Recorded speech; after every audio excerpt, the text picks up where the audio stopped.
This video is about balancing redox equations. This PowerPoint here that you can see on your screen is going to be posted to the wiki, so you may have it for reference. First, let's define our terms. This word redox is short for reduction/oxidation.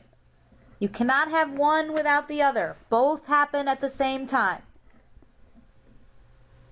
And it involves a transfer of electrons from one atom or compound to another.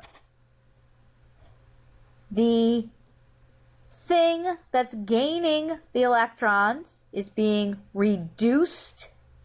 The thing that is losing the electrons is being oxidized, hence reduction, oxidation. Let me give you an example. You have 2Cl minus plus Br2 yielding Cl2 plus 2Br minus. That is a reduction-oxidation reaction. You'll know it is a net ionic. I do not care what cation it is that's here with these anions. But this is a balanced redox reaction. There are, in fact, two halves to this. There's the Cl minuses going to Cl2s, and there's the Br2 going to 2Br minuses. This guy here is actually losing electrons to go from Cl minus to Cl neutral, Cl2 neutral. The two Cl minuses actually have to lose 2 electrons. The bromine here is actually going to pick up those 2 electrons to become Br minus. So this guy is the oxidation. You can tell that because the electrons are in the product side. And this guy is the reduction. You can tell that because the electrons are on the reactant side. And together, they make up a redox reaction. Remember, these two half reactions, they're called, cannot exist by themselves. There has to be a whole. Now, how do you recognize a redox reaction when you see it? And the way to do that is to do what they call assigning oxidation numbers. That's the first part of my PowerPoint. Assigning oxidation numbers. And basically, oxidation numbers and assigning them is about memorizing a whole bunch of rules. And there's no two ways about it. You've simply got to memorize the rules. Mostly, though, they're pretty easy rules. They're rules that are very similar to figuring out charges. But remember, oxidation numbers and charges are actually not the same thing. Oxidation numbers is about bookkeeping. It's about figuring out where the electrons are at any given moment. So here are the rules. Very quickly. Alkali metals are always +1. Alkaline earth metals, always +2. Just like charges. Fluorine, -1. Always. Not so much the other halogens, they can change. The fluorine's always -1. Oxygen's always -2. Unless it's a peroxide, then it's -1. 99 times out of 100, your oxygen's going to be -2. The only time you will see a peroxide is this guy. Hydrogen peroxide, H2O2. The stuff that bubbles when you put it on your cut. In that case, the oxidation number of that oxygen is a -1. But otherwise, oxidation number of oxygen is -2. Hydrogen, +1, 99% of the time.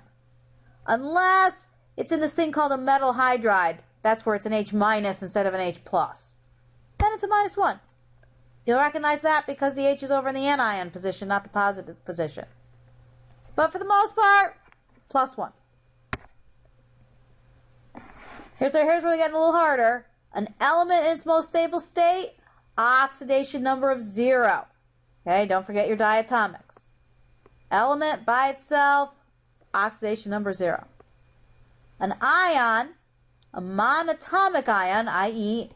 an ion made up of one atom, has an oxidation number that's the same as a charge. So if it's zinc 2 plus, it's got an oxidation number of 2 plus.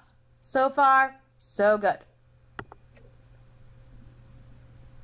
Now, the way you're going to find things that don't have rules is because the sum of the oxidation numbers of a compound have to equal 0 because the compound is neutral, and the sum of all the oxidation numbers of a polyatomic ion has to equal the charge on the ion. Okay, let's practice a little. Let's do KMNO4. K, alkali metal. According to my rules, alkali metals +1. There's oxygen. This is not a peroxide, so each oxygen is a -2. I've got 4 -2s. That's a -8. Okay, I don't have a rule that covers Mn, but I do know that KMNO4 is neutral. So +1 plus X is whatever Mn is, plus -8 is going to equal 0. Okay, 1 minus 8 is -7. -7 plus X equals 0. X has to equal 7. So the oxidation number of the manganese is 7. And that's all you do. You just assign the oxidation numbers. Put in what you know and figure out what you don't know. It's very similar to figuring out charges on an ionic compound. Just remember, they aren't charges. Okay. Now, when you have a redox reaction, let me give you one. This is the one that's on the PowerPoint, so you can look at that also. Cr2O7 minus plus Cl minus goes to Cr3 plus Cl2. That is a redox reaction. Let's assign oxidation numbers. Oxygen, -2. -2 times 7, -14. The whole thing together, the whole polyatomic ion is a -2. So the two CRs together have to be +12, because 12 minus 14 is -2. Cl, -1. It's a monatomic ion, charge, oxidation number, same. Ditto, Cr3 plus, monatomic ion, charge, oxidation number, same. Cl2, element, most stable state, 0. So what is being oxidized here and what is being reduced? The chromium is being reduced. Each chromium here is a +6. +6 is going down to +3. That's a reduction. So we can write the half reaction that is the reduction. Cr2O7 minus goes to Cr3 plus. That's my reduction. And the Cl -1 is going to 0. -1, 0. That's the oxidation. Cl minus goes to Cl2. That's my oxidation. Okay? Okay. Now, balancing. When it comes to balancing, the very first rule, this is the one I always forget, so I'm emphasizing it to you. The very first rule is to balance the one thing that's being oxidized or reduced. So, here, for example, in the reduction, the chromium is the thing that's being reduced here. Oxygen, not being reduced. So I don't have to worry about balancing the oxygen yet. But I do have to worry about balancing the chromium, or this is not going to come out right. There's 2 chromiums here, and only 1 chromium here. I need that too. Ditto down here with the chlorines. There's only 1 chlorine here. There's 2 chlorines here. I need a 2 there. But this is not going to come out right. Okay. Now, the next thing that has to happen is we have to balance the oxidation numbers themselves. Let's do each one of these separately. This is the reduction half reaction. Let me write the oxidation numbers here just for our reference. This one, remember, was minus 14. This one was minus 12, or plus 12. 12 minus 14 gives me minus 2. So I have plus 12 here. And here I'm going to write plus 6 because I'm taking into account the two CRs together are plus 6. Just like this plus 12 is these two CRs together. Okay, now to balance my oxidation numbers, you will notice I'm totally ignoring the oxygen for now. In order to balance my oxidation numbers, I'm going to add electrons. Electrons are negative. So I have to add the electrons to the side that has the higher oxidation number. How many negative electrons added to 12 will give me 6? Obviously, 6 electrons. 12 minus 6 equals 6. Now I've balanced the oxidation numbers. But I'm not done because the equation isn't balanced. The next thing I want to balance is charge. This half of the reaction has a minus 8 charge. 6 negatives, 2 negatives, minus 8. This half of the reaction is positive 6. I need to balance positive 6 and negative 8. I can't do it with electrons. I'm done with that. I need something else to balance these for. Balance these with. This is where I have to add another wrinkle. Did I mention these were complicated? These are complicated. Okay.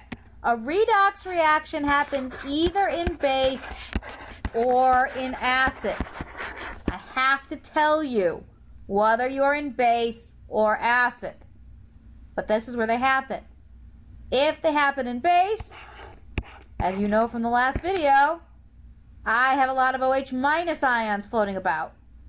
If they happen in acid, I have a lot of H plus ions floating about. This is where we balance charge by adding either OH minuses or H pluses, depending on whether I'm in an acid environment or a basic environment. So, let's pretend we are in an acid environment, just because I think that's easier. So if I'm in an acid environment, I'm going to add H pluses. Let me change my color here. I'll make it blue. How many H pluses do I have to add into which side? Okay, I want negative 8 to equal plus 6. So I'm going to add to this side, to the negative side, because pluses are H pluses are positive. So I need 14 H pluses, because 14 minus 8 gives me 6. Now, my charges are balanced. This half of the equation is plus 6, and this half of the equation is plus 6. Okay? Am I done? No, I'm not. I've still got all these H's and O's on this side that are not on that side. H's and O's? Gee, what does that suggest? That suggests water. Water is beautiful because it's not charged. It's not going to change my carefully balanced oxidation numbers. It's not going to change my carefully balanced charges. I'm actually going to add waters to balance the H's and the O's. Since all the H's and O's right now are on the reactant side, the waters are going to be added to the product side. How many? Well, let's see. I've got 14 H pluses. So let me add 7 waters. Oh, look, that gives me 7 O's and 7 O's. Ha! I know I've done this right. The oxygens balance themselves behind your back while you're not looking. You know you've done it right. If you did that and the oxygens didn't balance, you probably did the wrong H pluses. Let's pretend I'm in base. Now remember, this is a totally different reaction. This would be a different example altogether. I would have to tell you. You would never do both acid and base on the same thing. This is just an example. So remember, I have Cr2O72 minus going to 2Cr3 pluses. Okay. I have already added these 6 electrons. Now, I have a charge here of -8 and a charge here of +6. Now I want to add OH minuses to even these charges. Okay, they're minuses.